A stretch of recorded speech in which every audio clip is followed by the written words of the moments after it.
Gather round, people. It's time for Commodore Corner. Yes, welcome back. For the first time in a very long time to some Commodore 64 gameplay here in the gaming pantry. Well, actually, not in the gaming pantry, because Commodore Corner is based downstairs in Mrs. Bear's workshop. For those of you who visited will know exactly what I'm talking about and wondering how on earth did I manage to get into the corner with all those boxes in a way. Well, the truth to be told, I recorded this footage back in October 2022, the game footage. I'm recording this now, well, when I did it, when you're watching it. And it's just taken me so long to actually be bothered to sit down and do it. And I've been promising myself for ages that I would do this. And finally, I've done it. So we should see the fruits of my labour. If you've not seen Commodore Corner before, I pick a few random games from my collection.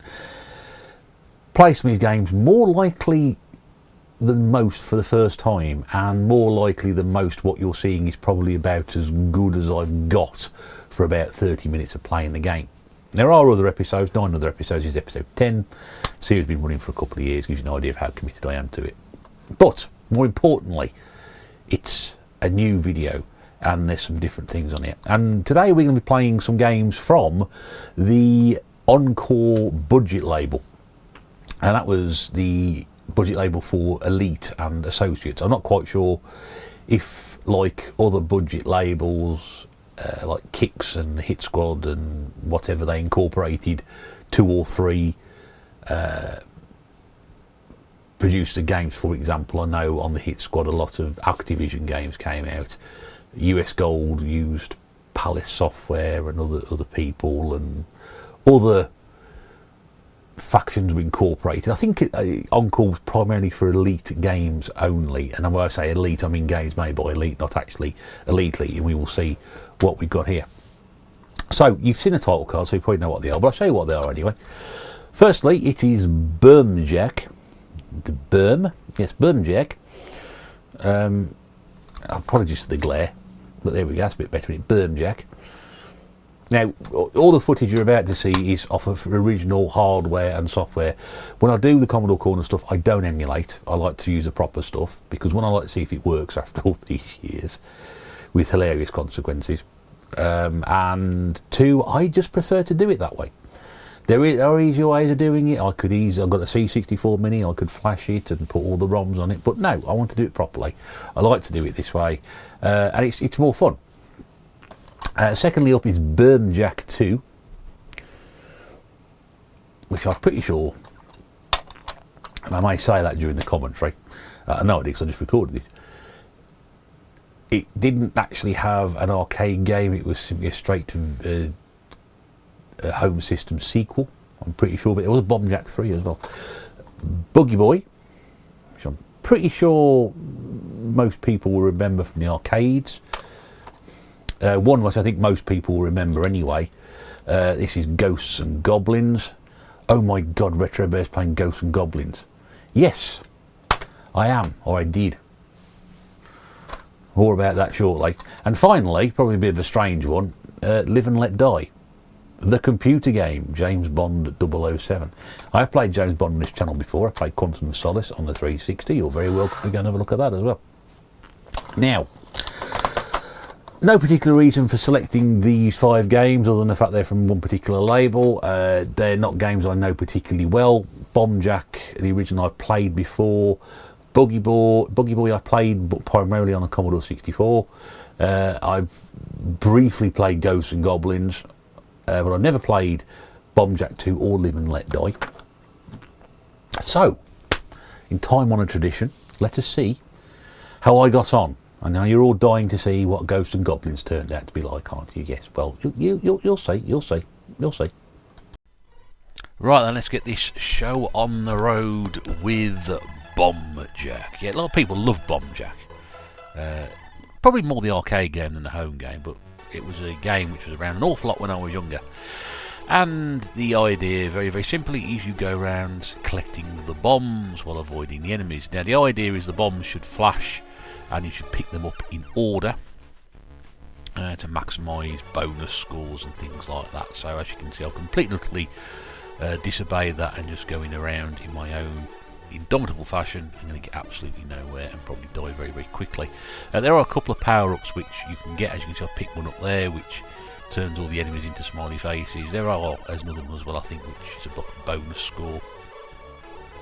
And the idea is to clear the screen in order with the bombs as quickly as possible. Now, various versions of Bomb Jack have got better reputations than others. The Commodore 64 one, I seem to remember from memory years and years ago, didn't have the greatest of reputations.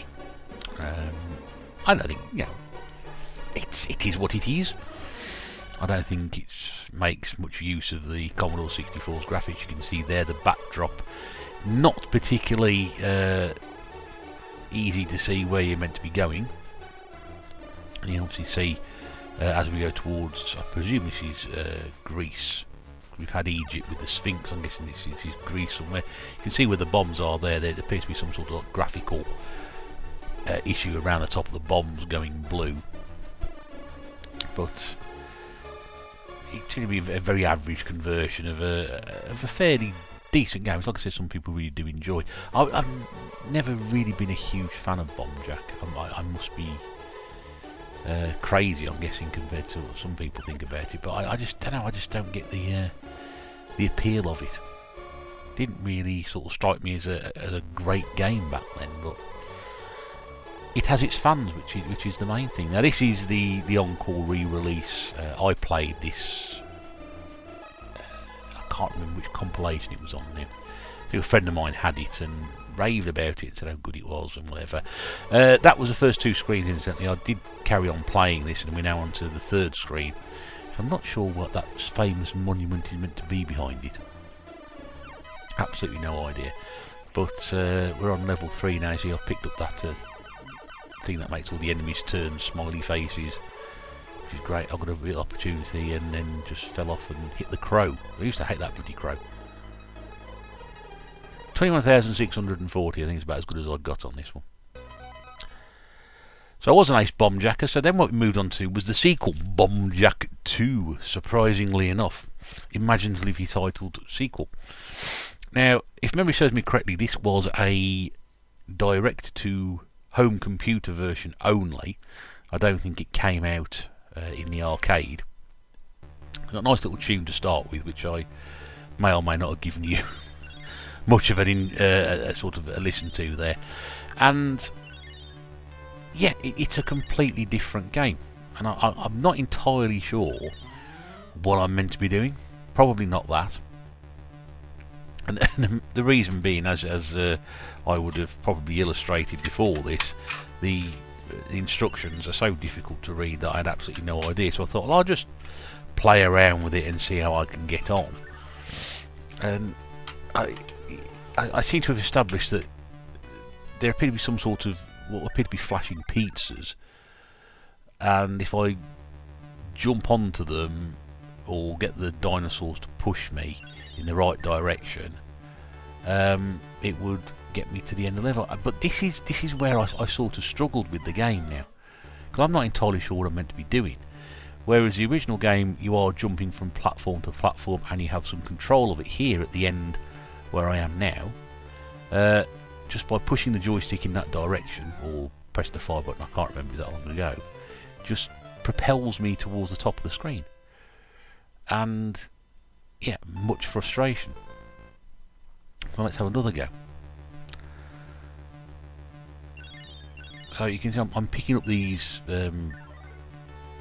well, maybe pouches. I'm sort of leaping from platform to platform here. So I can jump across to the right, or I can go straight up to the top. Now that's turned into some sort of dancing robot and has killed me. What's happened there? So I can avoid if I get in front of it, it can't get me. But I can't quite get on the end of that platform there. Okay, let me just judge it slightly differently. Do it that way instead. Then you've got this flashing item here, which I don't know what that is. I know what it's meant to be, so jump up and get that. I can't. So I'm going to come all the way down here. It's one item I need to get. How do I get it?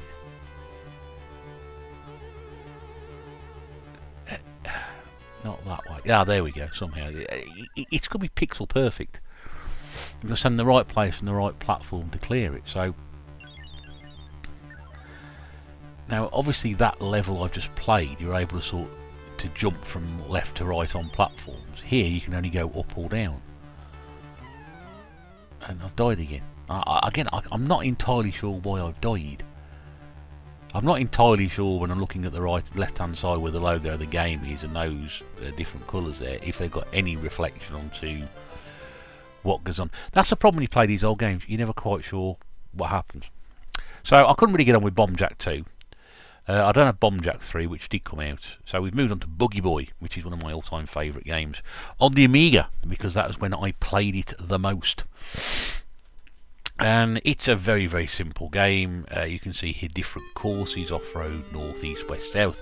They've all got different variations of difficulty, and the idea is to go from checkpoint to checkpoint as quickly as possible, and collecting the flags on the way. You can see the flags have got different scores on. Some are bigger than others. The little ones you've got to collect, if you look at the top right hand corner, you can see the sequence you're meant to collect them in: purple, yellow, blue, red, and I suppose that's cyan, isn't it, on the end. You do that, you maximise your bonuses.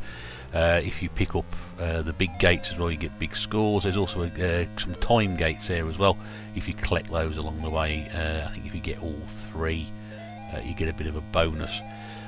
There's obstacles to avoid. You can hit the logs and jump. You can hit the rocks and crash like that. You can try and negotiate your way across the river and not fall in. There's gates. There's also a football as well, which if you hit the football, it's a bonus score. And also there should be a little, I think that was on the Amiga anyway, it's like a little stone which turns your little buggy onto its side, and you can drive around on two wheels to make it even more interesting. There you go, there we go. Ta-da! Yeah, don't do that though. Now this game was absolutely graphically huge on the Amiga, big graphics, and one of the criticisms levelled at the C64 version, I've run out of time. Bill Burns, I've run out of practice, not played for years. One of the criticisms levelled at the 64 version is everything was sort of very much squished down.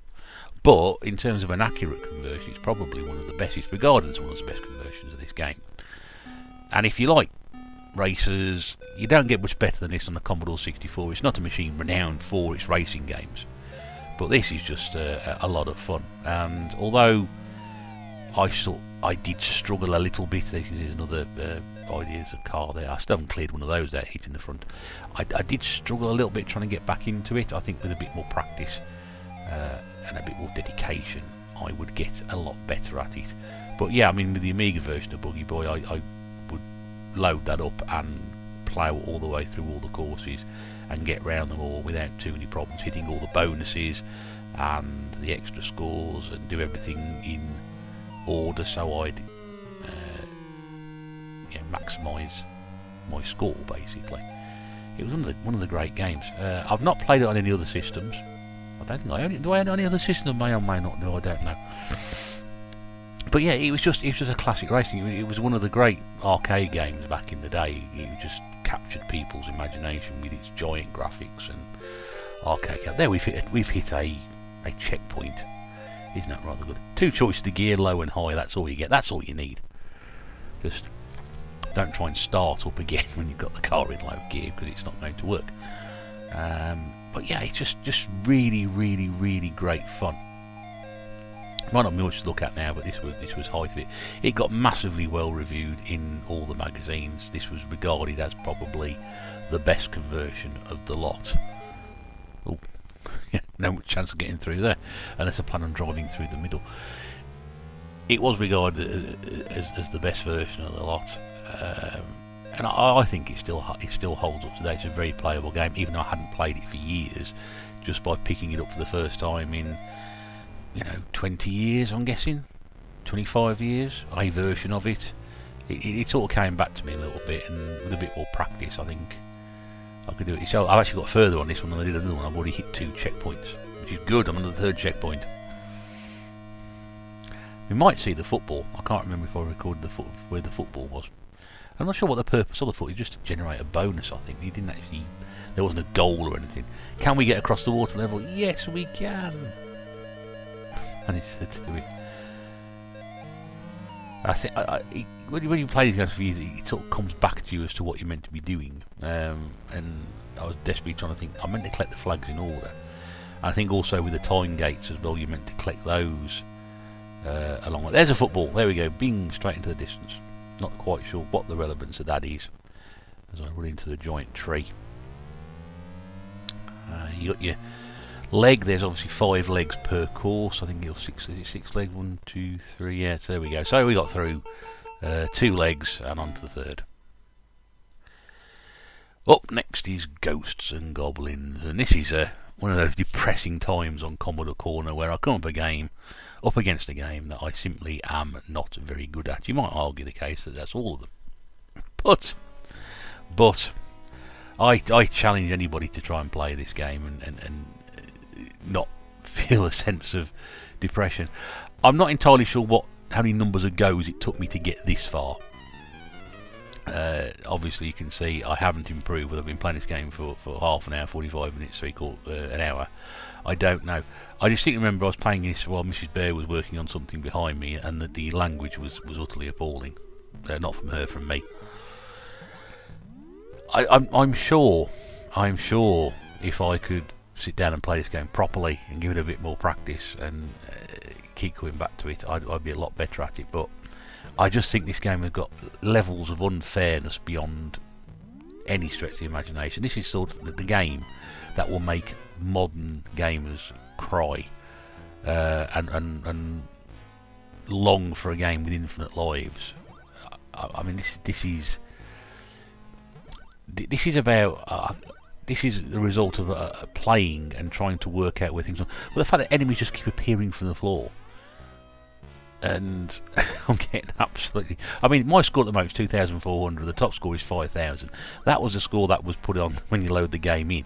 I haven't even got past the default score. I keep getting hit there, which I haven't learnt yet. I mean, it's not as if you haven't got a decent weapon. You know, you've got a... You know, you start with a bodysuit of armour, which allows you to have one hit, which, believe me, back then was a blessing. And, you know, I've got this giant sword... You know, dagger thing I'm throwing here infinitely. Oh, look, we've managed to make it to here. Fantastic. Now I know there's a beastie floating in the middle of the screen there, and just managed to take care of it in time before it hit me. I've still not got past the top score yet. I'm basically on a one-hit kill here. Oh, there's some moving platforms to jump on. That's going to make it interesting. And there we go. I still haven't got the top score. Yeah, Ghosts and Goblins. So that was about as far as I got, Ghosts and Goblins. And then we move on to the final game, which most people probably haven't even heard of. Whereas the other ones we've been dealing with arcade conversions or sequels to arcade conversions that didn't exist. We've now got a truly original game. For those of you who've played games such as Hydra Thunder, or anything involving a speedboat, this is loosely, and I will use the term loosely, based on I'm not doing very well, am I? Loosely based on the 1973 James Bond film Live and Let Die, simply incorporating you playing the role of potentially James Bond driving a speedboat. I'm just trying to work out what's happened here. Target of practice assessment. Your accuracy rating is crap. No, 38%. Brilliant. And that's it. It just takes this and you just carry on playing the game. There's a famous chase sequence in the film which takes its inspiration for this game. And you're going to try and stop the drug dealers. And now I believe that this is not too bad a game. It's a fairly averagely reviewed game. It's not anything special to look at. It's one of these where you've got a fuel gauge, so you need to pick up extra fuel along the way, avoid all the bombs and the other vehicles and things in the way. You can shoot them. I'm just choosing to try and drive around them. And yeah, there's somebody shooting from the side there. You can see I've almost lost all my fuel. I haven't seen a refueling thing so far, and there's a rock there, which I don't drive into that one. I'm not doing very good. I must be fair. There's that turret on the far side, on the left-hand side there. I must be honest. I didn't really feel this was a particularly engaging game. There we go. The white sort of tablet things that come across the river are extra fuel. I've only seen one of those so far, and I picked it up. That seems a little unfair. It's not the easiest thing to control. It's either too sensitive or not sensitive enough. Oh, there's bombs there, and that's dropped. I have no idea what it's dropped. What has it dropped? Tell me what it's dropped. I don't know. How am I going to get out of there? I can't get past that. And there's a fuel pod there, and I'm going to run out of fuel. And I've run out of fuel. And you'll see this screen quite a lot. Out of fuel. Your assignment score is 5,980. That's very generous, I think. I'll have one more quick stab at this or not. I don't know. Anyway, there are a couple of levels you can choose from. We just played New Orleans. This is the Sahara Desert level. I'm pretty much sure that things aren't going to improve dramatically. And what happened there? What happened? I picked something up, or was that a bomb I should have avoided? I don't know. No, it's a fuel thing, so I can pick those up. So why am I avoiding them? I may have now understood how to play this game. Try and pick up everything that's been dropped on the floor and avoid everything I'm being shot at with. Is that good? Oh no, it's torpedoes now. And he said, I don't remember, there wasn't even one Bond film I've seen I know a bit about, Live and Let Die. There is no Sahara Desert scene in it. I'm pretty sure of that. Anyway. Yeah, so that's it. So those are the games from the Encore budget label. We shall now, from footage recorded sometime in October 2022, return you to modern day Retro Bear, who will try and fill you in on what he's made of these games.